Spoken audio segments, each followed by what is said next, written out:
Hello everyone. In this video, I'll show you how to use Gale in Context, US History, and Gale in Context, World History. These are two separate databases, but they work in almost exactly the same way and are often best used together when researching historical topics. You can access both databases from the library's database page or from this LibGuide. Since they function the same way, once you learn one, you'll know how to use the other. To access the databases page, first from the BC homepage, click Services and Resources.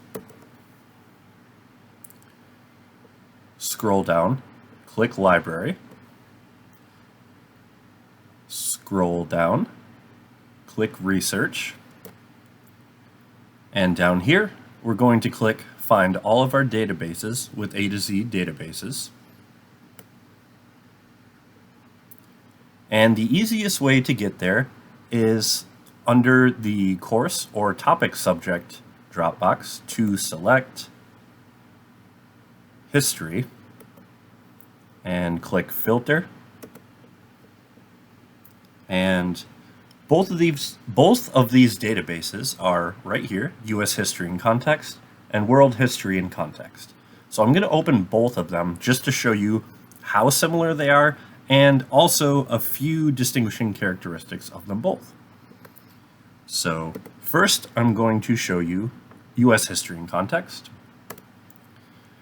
So this is going to be the main page here. And as you can see, the main search bar that we have is right here, and it is searching through the specific US history database.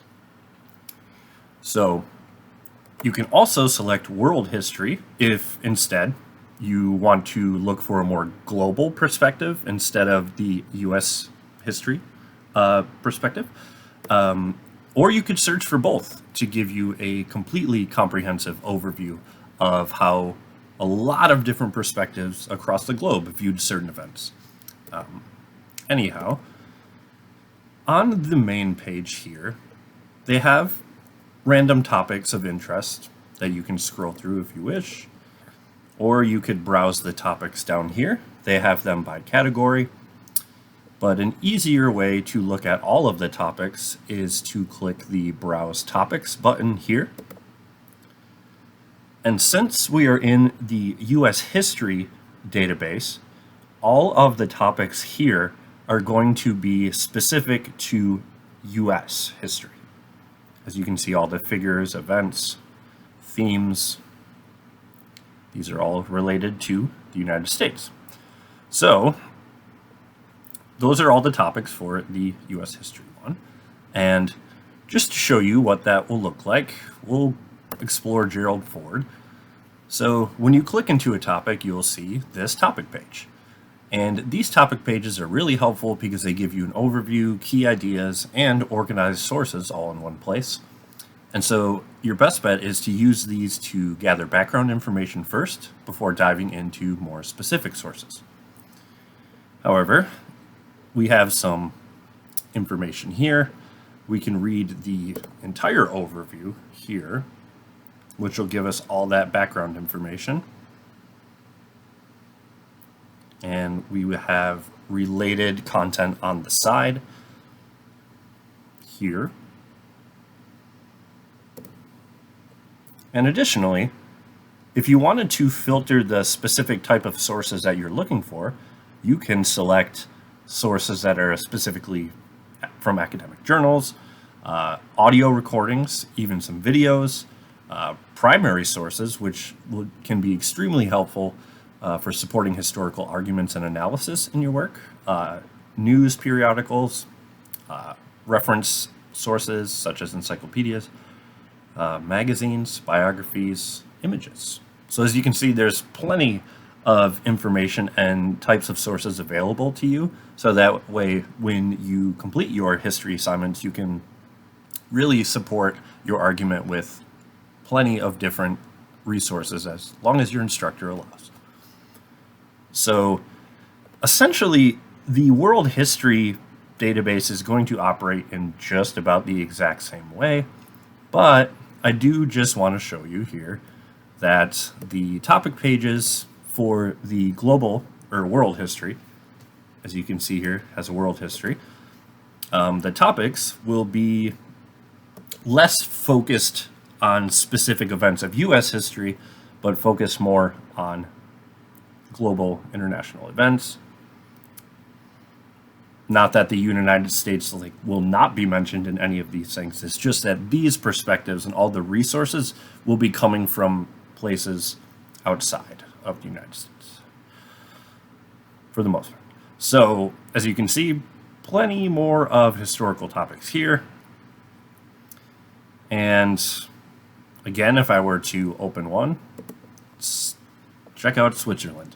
It's going to appear in the exact same way. We have some quick facts here, related topics here, the same type of resources that we can filter for, or even search within the specific results if we want to make our search more specific.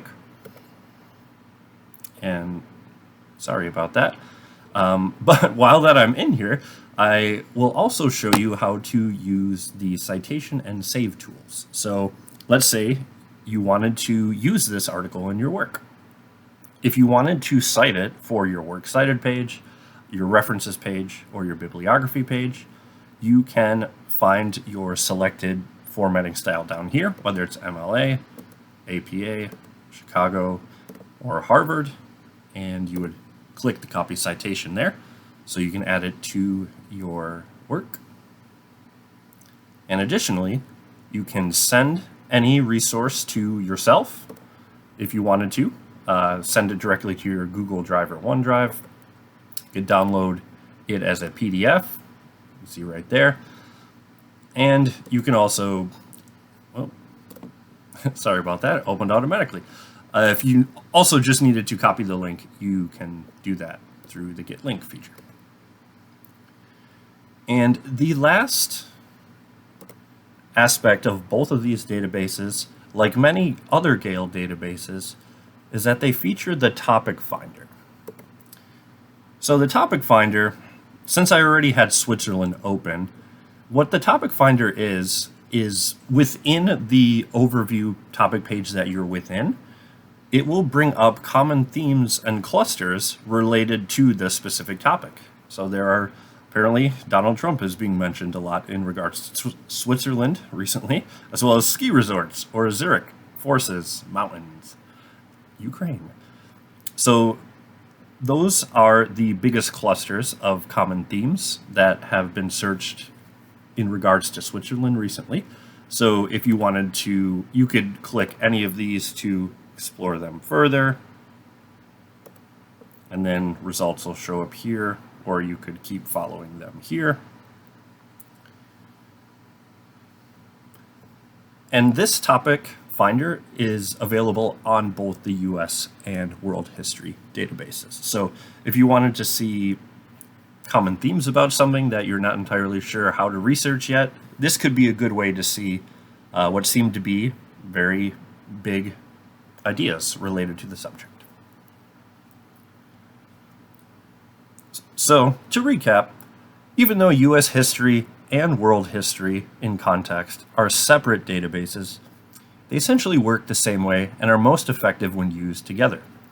So, no matter what kind of topic you have, depending on the historical overviews or perspectives you need to include, it might be best to try to search your topic in both databases to get a more complete and well-rounded set of sources, but most of the time, in many classes, you may only need to stick to one as well. Always listen to your instructor.